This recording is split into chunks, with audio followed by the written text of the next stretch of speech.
तुम पूरी जिंदगी गधे की तरह काम करोगे, उसके बाद भी गरीब ही मर जाओगे। ये फाइनेंशियल सिस्टम इस तरीके से डिजाइंड है जिससे ज्यादातर लोग अपनी पूरी जिंदगी काम करेंगे, लग करके बहुत मेहनत करेंगे, लेकिन फिर भी वो कभी अपनी नौकरी को छोड़ नहीं पाएंगे।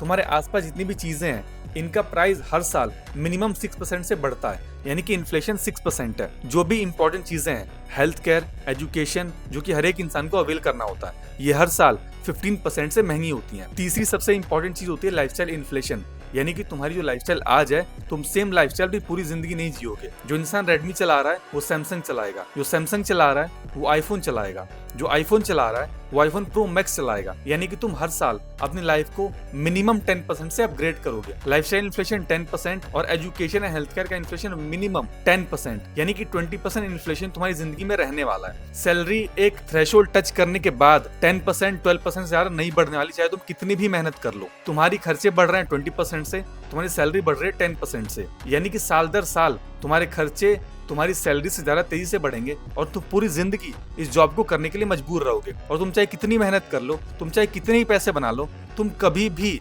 अपनी जिंदगी में इस जॉब को नहीं छोड़ पाओगे और पूरी जिंदगी ये मजदूरी करते रहना तुम्हारी मजबूरी हो जाएगी। इसीलिए यंग एज में जब तुम मेहनत कर सकते हो, जब तुम काम कर सकते हो, जब तुम साइड हसल बिल्ड कर सकते हो, उस टाइम पे अपने टाइम को, एनर्जी को, अटेंशन को चैनलाइज करना है और ऐसे कामों पे ध्यान देना जहां से तुम बड़ा पैसा बना करके इस रैट रेस को कंप्लीटली स्किप कर पाओ और अपनी जिंदगी को कंफर्टेबली जी पाओ और इस रैट रेस से बाहर निकल पाओ, वरना पूरी जिंदगी इस सिस्टम की मजदूरी करनी पड़ेगी।